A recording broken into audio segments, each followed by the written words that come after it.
नमस्कार, मैं हूं आशीष चित्रांशी और आप देख रहे हैं the news launcher. Supreme court में कपिल सिब्बल इस देश के सबसे सीनियर, सबसे काबिल अधिवक्ताओं में से एक कपिल सिब्बल ने ज्ञानेश कुमार का पूरा खेल पकड़ लिया। तारीखों के साथ सबूत दिखा दिया। 21 तारीख, 15 तारीख, क्या 21 तारीख को होना था और 15 को क्या कर दिया, पूरा खेल दिखा दिया। डॉक्यूमेंटेशन के अपलोड को कैसे रोका गया, सब कुछ बता दिया। एज यूजुअल, जैसे हमेशा सुप्रीम कोर्ट में ज्ञानेश कुमार और चुनाव आयोग के खिलाफ सबूत पूरे रखे जाते हैं। एक सामान्य, हम जैसे कमजोर, जो जिनकी बुद्धि इतनी न्यायिक रूप से नहीं मजबूत है, कमजोर या सामान्य बुद्धि के लोग उन तर्कों से हमेशा ये समझते रहे कि अब तो आएगा कुछ कड़क फैसला, अब सुप्रीम कोर्ट लगाएगा लाइन पर चुनाव आयोग को। लेकिन इतने सबूत के बाद सीजेआई साहब ने हमारे अपने अद्भुत न्यायिक क्षमता का फिर से एक बार उदाहरण पेश किया और खुली छूट दे दी। किसे किसे मिलनी चाहिए? चुनाव आयोग को ही मिलनी चाहिए। उसे आप ये कार्यक्रम जरा गौर से देखिएगा। पिछले 2-3 दिन के भीतर जो कुछ भी सुप्रीम कोर्ट में हुआ है, भड़काऊ मामलों को लेकर, भड़काऊ टिप्पणियों को लेकर के, हिमंता बिस्वा शर्मा की भड़काऊ टिप्पणियों पर क्या जो है सूर्यकांत जी ने बोला था, और आज क्या बोला है चुनाव आयोग के मामले में, जरा उसका मिलान कीजिएगा और फिर बताइएगा कि इस देश की सुप्रीम कोर्ट में आपकी जो श्रद्धा है वो अटूट हुई कि नहीं हुई, आपका विश्वास मजबूत हुआ कि नहीं हुआ। लाइए हेमंत जी को जोड़िए, फिर मैं दिखाऊंगा। इन खबरों पर कई बार बेबसी सी लगती है कि हम क्या करें। आपको हेडलाइन दिखाता हूं। हेडलाइन लाइए भैया, देखिएगा हेडलाइन, और फिर खबर के भीतर जाएंगे। SIR hearing highlights, SC directs assignment of judicial officers to complete SIR in West Bengal, calls it an extra ordinary situation. Extra ordinary situation Bengal में हो गई है। बंगाल के SIR में अब न्यायिक अधिकारी लगाए जाएंगे, बंगाल में, सिर्फ और सिर्फ बंगाल में। सोचिए आप, मोदी और भाजपा क्या चाहती है बंगाल में, ज्ञानेश कुमार और चुनाव आयोग क्या कर रहे हैं बंगाल में। एक साथ तीनों देखिए, मोदी और भाजपा चाहती क्या है, ज्ञानेश कुमार और चुनाव आयोग कर क्या रहे हैं, और सुप्रीम कोर्ट और हमारे माननीय सीजेआई उस मिशन को किस तरह से बिल्कुल अबाध, निर्बाध, विदाउट बैरिकेडिंग, उसके लिए रास्ता कैसे तैयार कर रहे हैं। ये तीनों को जोड़ करके एक साथ देखिए। चलिए अगली हेडलाइन लाइए, अगली हेडलाइन लाइए। असाधारण परिस्थितियों के कारण असाधारण आदेश। असाधारण तो हर दिन आदेश हो रहा है सुप्रीम कोर्ट में। बंगाल SIR विवाद पर सुप्रीम कोर्ट। अगली हेडलाइन लाइए। असाधारण इस देश में सुप्रीम कोर्ट इस समय है, असाधारण सरकार है, असाधारण चुनाव आयोग है, और सबसे बड़ा सौभाग्य हमारा है कि असाधारण सीजेआई हमको मिला है। चल रहा है ब्लेम गेम। बंगाल में SIR पर सुप्रीम कोर्ट की फटकार, न्यायिक अधिकारियों की नियुक्ति का आदेश। फटकार किसको है पता है आपको? यहां मैं क्लियर कर दूं, यहां नहीं बताया इसने। आज तक चुनाव आयोग को कभी फटकार नहीं लगी। संवैधानिक संस्था है, लगनी भी नहीं चाहिए। ज्ञानेश कुमार भारत के इतिहास का सबसे काबिल चुनाव आयुक्त है। लगी है फटकार बंगाल सरकार को। अगली हेडलाइन लाइए, और लगनी भी उसको चाहिए। SIR पूरा नहीं हुआ तो चुनाव नहीं करा पाएंगे, सुप्रीम कोर्ट ने ममता सरकार को चेताया। चलिए आगे चलिए, आगे चलिए। जरा थोड़ा सा मैं भीतर एक झलक आपको दिखला दूं। याचिका पर शुक्रवार को सुप्रीम कोर्ट के मुख्य न्यायाधीश सूर्यकांत, जस्टिस जय माल्या बागची और विपुल M पंचोली की बेंच ने सुनवाई की। पंचोली साहब की महिमा तो आप जानते हैं, 57 जजों को इन्होंने पीछे छोड़ करके अपने कदम रखे हैं सुप्रीम कोर्ट में। राज्य की तरफ से एडवोकेट कपिल सिब्बल ने कोर्ट को बताया कि 21 फरवरी तक समय सीमा बढ़ाई गई थी। 21 फरवरी तक समय सीमा किसने बढ़ाई? ये कपिल सिब्बल ने नहीं बढ़ाई, ममता बनर्जी ने नहीं बढ़ाई, ये सिस्टम ने, मोदी जी के सिस्टम ने बढ़ाया। 21 तारीख तक, 21 फरवरी तक समय सीमा। लेकिन 15 फरवरी को ही आयोग ने डॉक्यूमेंट्स अपलोड करना बंद कर दिया। 21 तक की समय सीमा, 15 को अपलोडिंग बंद, लेकिन चुनाव आयोग को डांटना नहीं है। उससे कैसे, उसको डांट कैसे दोगे भैया? चुनाव आयोग का पक्ष रखते हुए देखिए, वहां पर सिब्बल साहब ने इतना तार्किक तथ्यात्मक दलील रखा। अब आए डीएस नायडू, चुनाव आयोग के वकील, उन्होंने क्या कहा? बंगाल सरकार अफसर मुहैया नहीं करा रही है, हम ये आरोप लगाते हैं। अब इनके आरोप तो मानने पड़ेगा। कोर्ट ने पश्चिम बंगाल सरकार के रवैये पर नाराजगी जताई और कहा राज्य सरकार ईआरओ और एईआरओ के लिए योग्य अधिकारी मुहैया करा पाने में नाकाम रही है। वकील साहब ने जो कहा उसको मजबूती से हमारे सीजेआई साहब ने कहा। भड़काऊ और धमकी भरे भाषणों के मामले पर भी सुप्रीम कोर्ट ने सख्त टिप्पणी की। सीजेआई ने कहा कि दुर्भाग्य से इस देश में ये सभी बयान चुनाव के दौरान दिए जाते हैं। उन्होंने कहा कि आरोप प्रत्यारोप का एक बुरा माहौल है जो दो संवैधानिक संस्थाओं, चुनाव आयोग और राज्य सरकार के बीच भरोसे की कमी दिखाता है।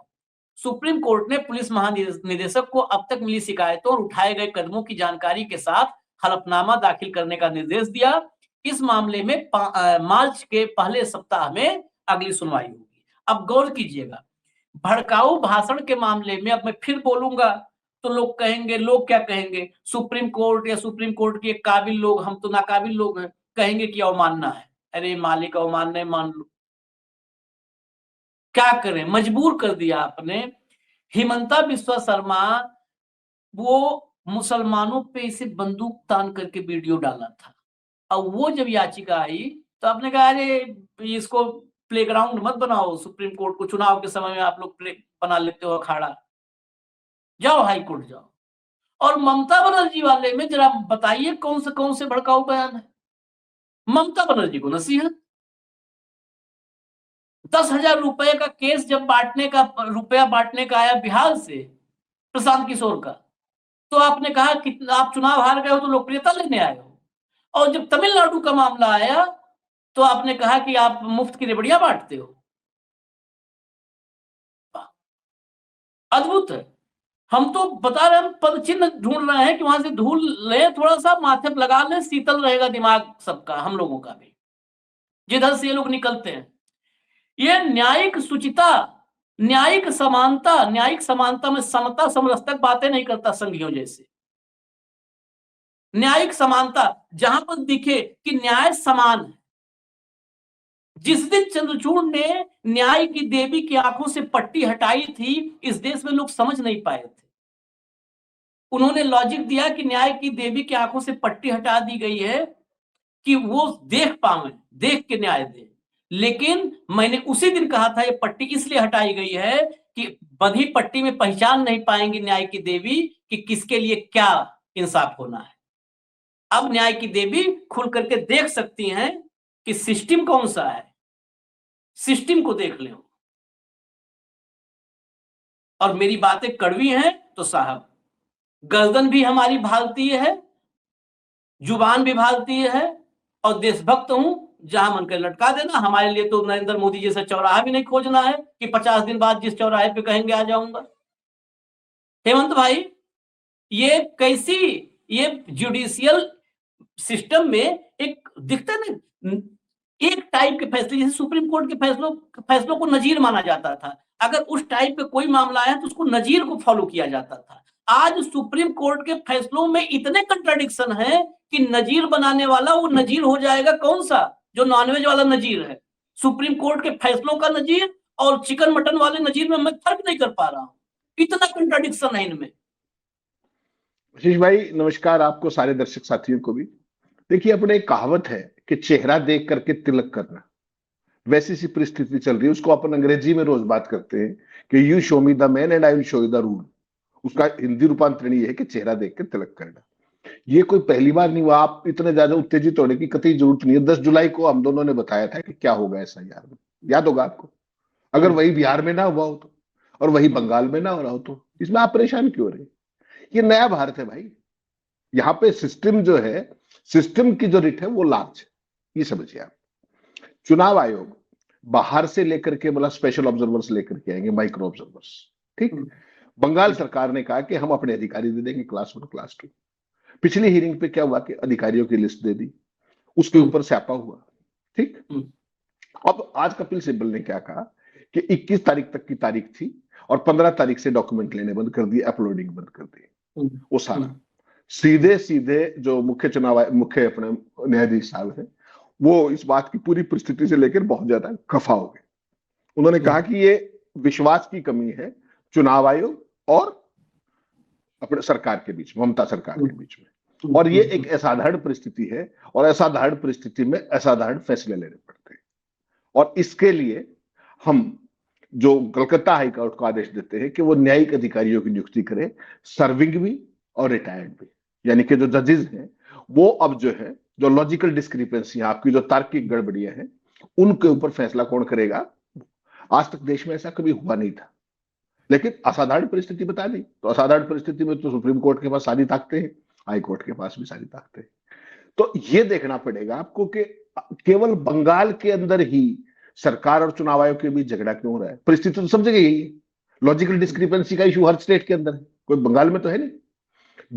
जहां भी भारतीय जनता पार्टी की सरकार है वहां तो कोई झगड़ा नहीं हो रहा, केवल ममता के स्टेट में क्यों हो रहा है, ये भी समझना पड़ेगा कि वो खेल नहीं हो पा रहा जिस खेल के लिए एसआईआर ऑर्डर की गई थी, ठीक।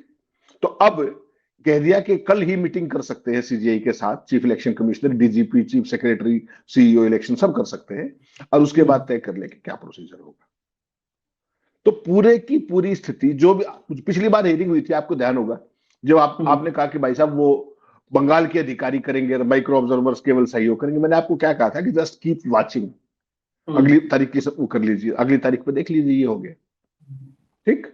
तो कुल मिलाकर के एक पूरे की पूरी परिस्थिति वो बनती जा रही है जो चुनाव आयोग चाहता है, और चुनाव आयोग क्या चाहता है ये बताने की जरूरत है। चुनाव आयोग बंगाल के अंदर सत्ता परिवर्तन करना चाहता है थ्रू दिस एसआईआर, ठीक। और उसके अंदर ममता बनर्जी ने इतिहास क्रिएट किया जब सुप्रीम कोर्ट में खुद खड़ी होकर के जिरह करी, उसने सारी परिस्थितियां बताई, ठीक। उसके बाद ये सारी चीजें जुडिशरी अपने आप को इतना एक्सट्रीम पे जाके इन्वॉल्व कर रही है कि जुडिशियल ऑफिसर ये करेंगे, ठीक। क्या जुडिशरी ये नहीं कह सकती कि ये काम हमें इस तरीके से इसमें ये चाहिए, जब सारी चीजें आप ही कर रहे हो तो आप बता देते। सारी की सारी नाराजगी केवल बंगाल, विश्वास की कमी, आशीष भाई मेरे और आपके अंदर विश्वास की कमी है, उसके लिए अकेले आप दोषी हैं क्या, या अकेला मैं दोषी हूं? दोनों दोषी होंगे ना, कहीं आपकी गड़बड़ होगी, कहीं मेरी गड़बड़ होगी। तो उसको सॉर्ट आउट करने की बजाय एक तीसरी पार्टी को और इन्वॉल्व कर दिया। तो ये वही जो अयोध्या मंदिर को लेकर के जितना क्रांतिकारी फैसला आया था, और उसके बाद जितने फैसले आते हैं उन सब में एक ये नई चीज आ रही है, प्री पार्टी। ये देश के जुडिस्ट को देखना पड़ेगा, मैं और आप कोई जुडिशरी के वो नहीं है, लेकिन जो ये परिस्थितियां हैं ये हम देख पा रहे हैं बिटवीन द लाइन्स के हो क्या रहा है। आज तक चुनाव आयोग की किसी भी बात को एक्सेप्ट फॉर दिस के आधार कार्ड को जोड़िए आप, पूरे एसआईआर का खेल देखिए आप, केवल एक चीज चुनाव आयोग से ऊपर होगी की है, वो है कि आधार कार्ड को भी उन डॉक्यूमेंट्स में शामिल कीजिए। उसके बाद चुनाव आयोग जो चाह रहा है, जैसे चाह रहा है वैसे कर रहा है, टू द एक्सटेंट के बाहर के राज्यों को भी माइक्रो ऑब्जर्वर्स लगाने की उसने बात की। किसी और राज्य में क्यों नहीं हुआ ये? अच्छा, ये देखना मैं सारी बातों के साथ मैं चाहता हूं, आप बताओगे कि मैं बताऊं, तय कर लो। मैं 10 जुलाई से और आज की तारीख तक एसआईआर पर कितने कंट्राडिक्शन है सुप्रीम कोर्ट में, हर हियरिंग पर क्या बोला और आगे क्या ऑब्जर्वेशन दिया या क्या डिसीजन दिया। डिसीजन तो अभी तक नहीं है, ये तो बीच बीच में सब इंटरव्यू ही है। ये सीक्वेंस में देश को जानना चाहिए ना। आप कह रहे हैं कि ये तो न्यायिक लोगों को सोचने की जरूरत है कि क्या हो रहा है। अरे न्यायिक लोग ही कर रहे हैं, सोचेगा कौन? सोचने की जरूरत इस देश को है। आप ये यहाँ पर मैं नहीं समझता कि न्यायिक लोग, अरे वो क्या सोचेंगे? न्यायविद आप जो रिटायर्ड है, बाकी जो उसके हैं वो सारा बेचारे रिटायर्ड सोचेंगे? आप रिटायर्ड को कह रहे हो सोचने के लिए? अगर 4 रिटायर्ड इधर सोच लिए, 4 इधर सोच करके एक चिट्ठी लिख दिए कि माननीय सीजीआई साहब, हम लोग रिटायर्ड हैं, हम लोगों ने इस देश की न्यायिक व्यवस्था को देखा है और थोड़ा सा ठीक नहीं लग रहा है। आप देखो 40 लोगों के नाम की चिट्ठी लिखवाई जाएगी दस्तखत करवा के, और वो उसमें दस्तखत करेंगे जो इस देश में घोषित भ्रष्ट होंगे, जो घोषित भ्रष्ट, जिन्होंने सुप्रीम कोर्ट या हाई कोर्ट छोड़ने के बाद मलाई खाई होगी, जिन्होंने अलग अलग आयोगों में, अलग अलग ट्रिब्यूनल में कुर्सी छका के जो लोग बैठे होंगे, उन सबकी साइन किए हुए, आपको याद है ना? एक बार कुछ लोगों ने चिट्ठी लिख दी थी ज्ञानेश कुमार के कार्य प्रणाली पर, उसके जवाब में 272 एमिनेंट पर्सनालिटीज ने लिखी थी चिट्ठी, और राहुल गांधी को चिट्ठी लिख करके कि संवैधानिक संस्था पर आप उठा रहे हैं, इस देश के लिए ठीक नहीं है। वो 272 में कौन थे? उस 272 में वो रिटायर्ड डीजीपी था, जिसके घर में जब छापा पड़ा तो उसके जो है बेसमेंट में 150 लॉकर मिले थे, 150 लॉकर। वो राहुल गांधी को बता रहा था कि नहीं ठीक कर रहे हो।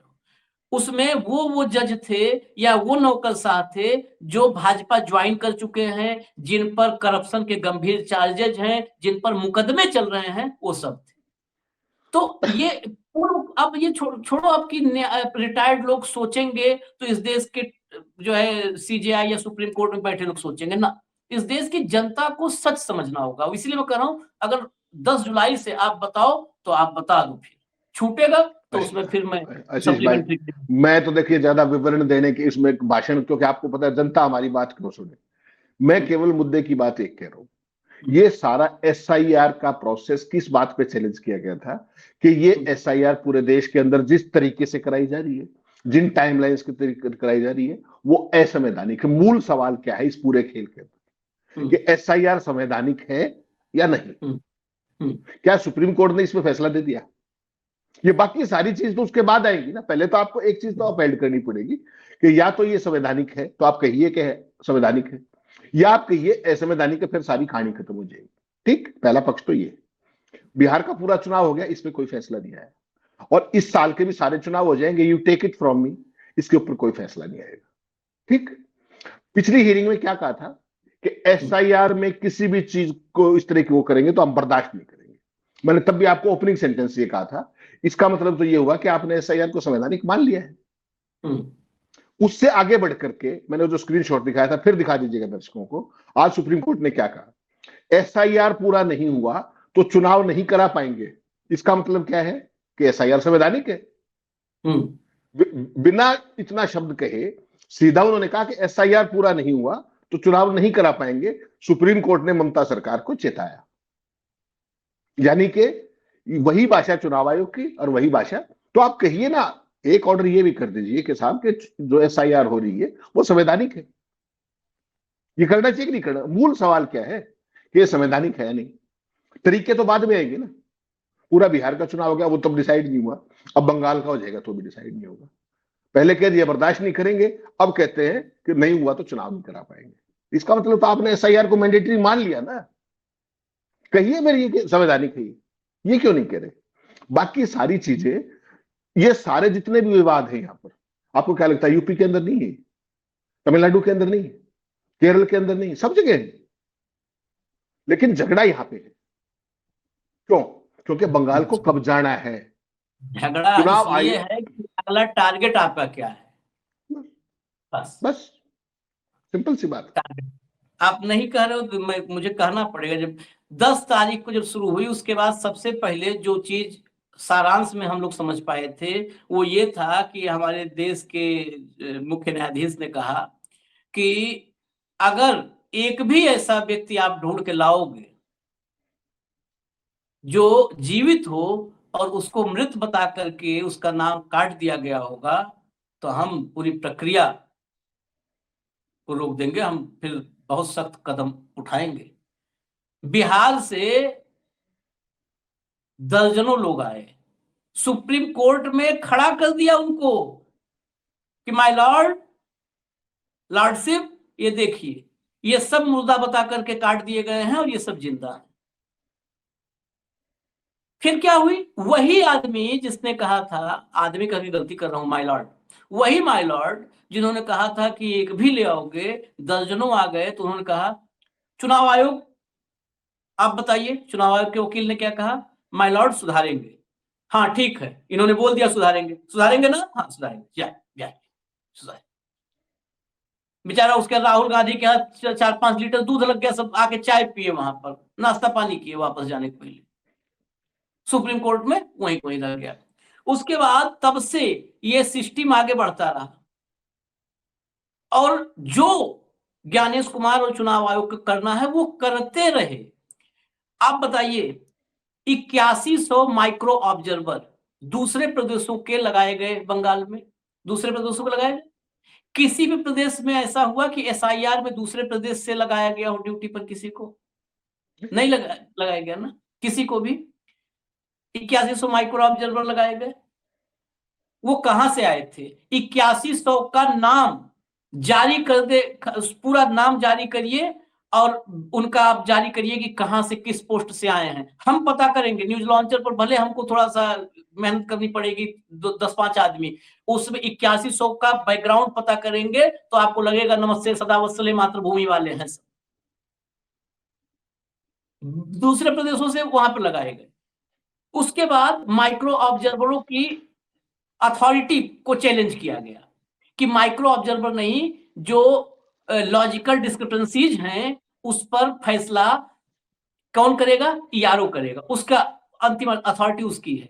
8,500, यही था ना कि ममता बनर्जी अफसर नहीं दे रही हैं। 8,500 अफसरों का नाम दिया, पिछली बार दिया।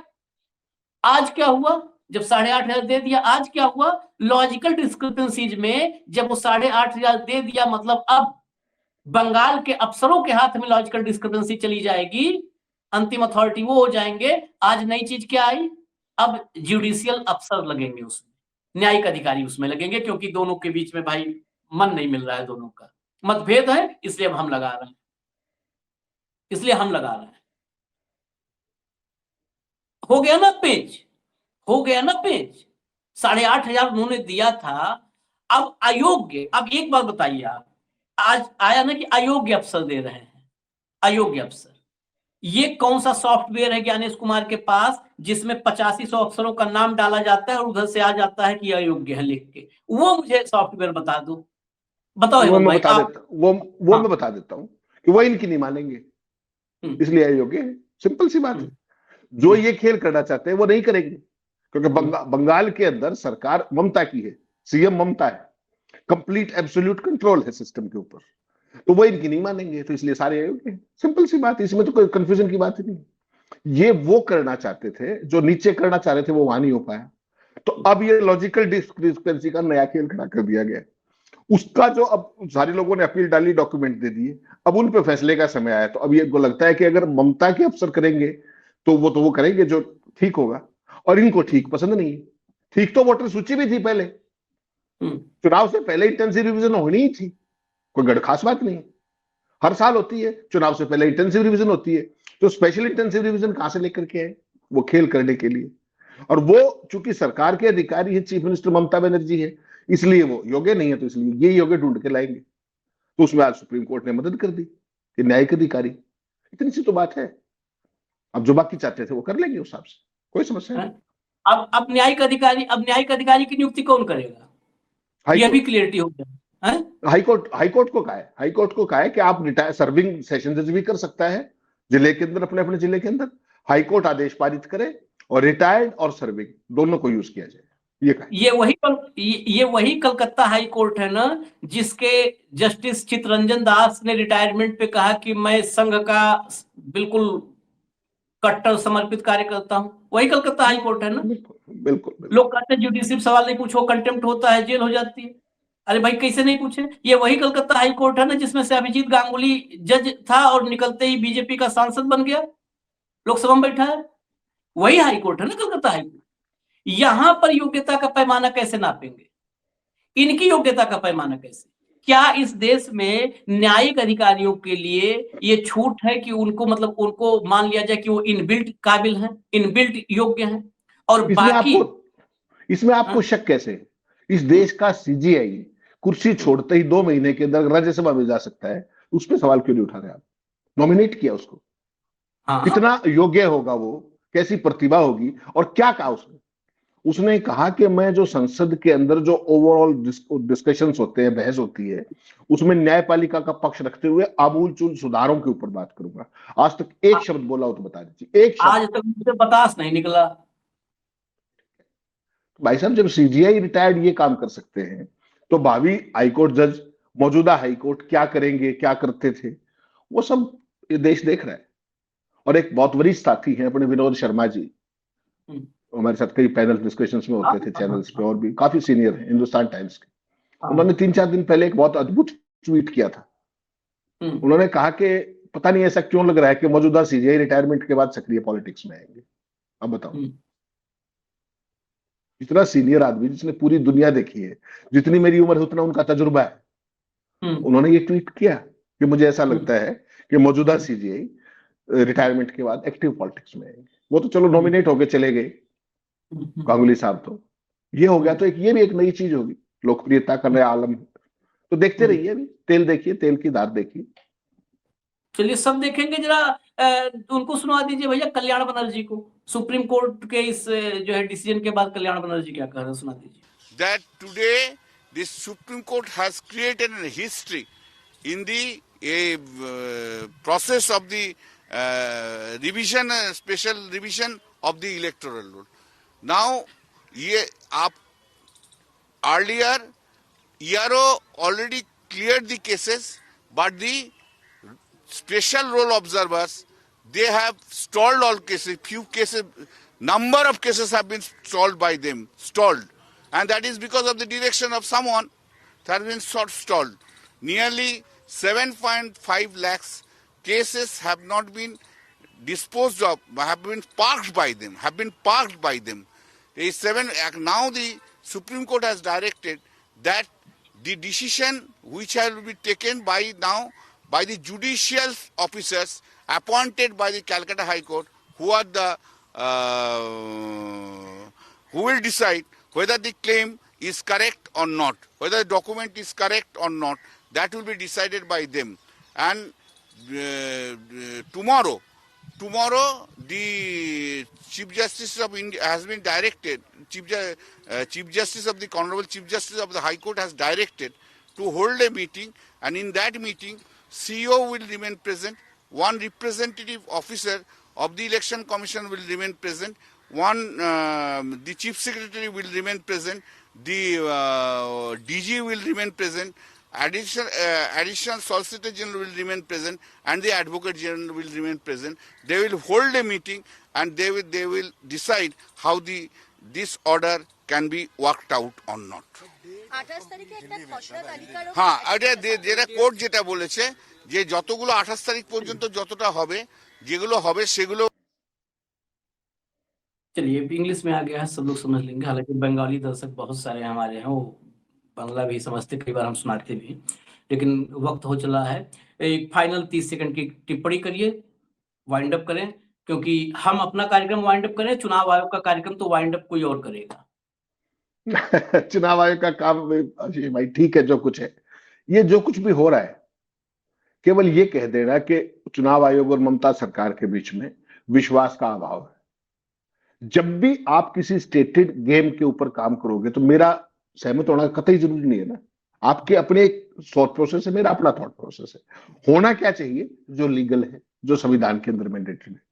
क्या वो संविधान में जो मैंडेटेड था वो हो रहा है क्या ये एसआईआर संविधान के दायरे में है या नहीं, इस पे फैसला किए बिना दुनिया भर के इंटरिम ऑर्डर पास किए जा रहे हैं। दुनिया भर के इंटरिम, हर पेशी पे एक नया इंटरिम ऑर्डर हो जाता है। ये अपने आप में आशीष भाई एक नई चीज है। आप पहले, सबसे पहले ये चीज डिसाइड करो कि ये एसआईआर संवैधानिक है या। आप सोचिए एक बात, 4 साल बाद, मान लीजिए 4 साल बाद, चलते हैं ड्रामे हमारे देश में, 4 साल बाद ये तय हो जाए कि ये जो एसआईआर थी वो असंवैधानिक थी, फिर क्या होगा, ये बता दीजिए मुझे।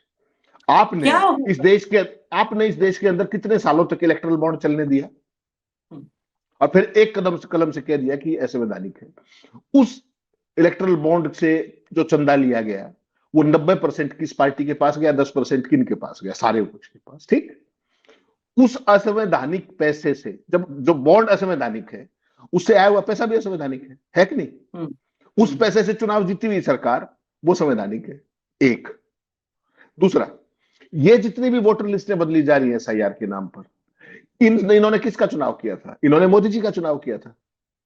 तो वो लिस्टें तो इनको तो विधानसभा के लिए ठीक नहीं है, असंवैधानिक है, ठीक, लेकिन मोदी जी का चुनाव संवैधानिक है। ये सवाल है कि उसी वोटर लिस्ट से चुना हुआ आशीष चित्रांशी संवैधानिक है और हेमंत खत्री उससे नहीं चुना जा सकता, उसके लिए नई एसआईआर करानी पड़ेगी। ये खेल केवल देश के लोगों को समझना पड़ेगा। संवैधानिकता का प्रश्न ही बड़ा अजीब हो चला है। उद्धव ठाकरे की सरकार गिरी तो चंद्रचूड़ ने क्या कहा था कि जो सरकार जैसे गिरी है, गिराई गई है, जो कुछ भी खेल हुआ है वो असंवैधानिक है। उद्धव ठाकरे ने इस्तीफा दे दिया, इसलिए हम सरकार को उनके दोबारा जो है रिस्टोर नहीं कर सकते। अगर इस्तीफा नहीं दिए होते तो कंटिन्यू रहते। इस्तीफा नहीं दिए होते तो आपके पास कौन आता? लेकिन नहीं, इस्तीफा नहीं असंवैधानिक। इस्तीफा नहीं दिया होता तो आपके पास क्यों आता? ये बताइए। वही नहीं, मैं सीधी सी बात छोड़ो ना, इस्तीफा दिया नहीं दिया, अगर वो असंवैधानिक है तो असंवैधानिक सरकार को आप डेमोक्रेसी में कंटिन्यू कैसे कर सकते हो? सिर्फ इसलिए पूरी क्यों करवा दी, सिर्फ इसलिए क्यों टर्म पूरी करवाई, टर्म पूरी करवा के असंवैधानिक सरकार को संवैधानिक सरकार में परिवर्तित करवा दिया। बिल्कुल बिल्कुल बिल्कुल। तो आप सिर्फ इसलिए कि किसी ने ओथ ले लिया तो आप असंवैधानिक सरकार को कंटिन्यू रखोगे? कल को आप कहे इलेक्टोरल बॉन्ड, वो धन का संचय था, असंवैधानिक तरीके से चल गया। लोकतंत्र हाईजैक असंवैधानिक तरीके से 4 साल बाद एसआईआर को असंवैधानिक बता दिया जाए तो असंवैधानिक तरीके से इस देश के पूरे लोकतंत्र को हाईजैक कर लिया गया। ये तो सबसे बड़ा अपराध है। लोकतंत्र खत्म, वो तो मान लो धन खत्म कर रहे थे, चारों तरफ से भाजपा मिला रहे, सबको कंगाल कर रहे थे। यहाँ तो लोकतंत्र खत्म कर, वो होने किसने दिया? ये भी तो महत्वपूर्ण है, होने किसने दिया? ये बहुत सारे सवाल हैं। ये संवैधानिकता के बीच ये पेंडुलम बना दिया है हमारे देश के डेमोक्रेसी, और वो लटक करके इसे झूल रहा है, इधर से उधर झूल रहा है, और हम लोग सवाल कर रहे हैं तो लोगों को खटक रहे हैं। बस इजाजत दीजिए, हमें सवाल जारी रहेगा। धन्यवाद हेमंत भाई, बहुत बहुत धन्यवाद, नमस्कार।